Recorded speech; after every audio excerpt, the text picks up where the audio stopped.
Hey guys, welcome back. So I'm going to show you how to make caramel poke cake. The first thing you want to do is add your softened butter and sugar to a bowl, then whisk for a good few minutes until pale and fluffy. Add in your eggs and mix for about another minute. Pour in your sifted flour and baking powder, then fold together gently. Then you can add in your milk and vanilla and mix until just combined.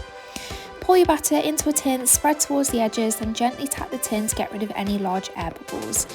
Bake at 160 degrees, that's for a fan assisted oven, for about 22 to 25 minutes until a skewer comes out clean.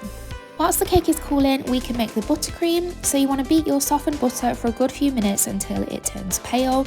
Then you can add in your icing sugar and mix together. You might want to start off mixing it with a spatula first, just so you don't get a cloud of icing sugar all over your kitchen.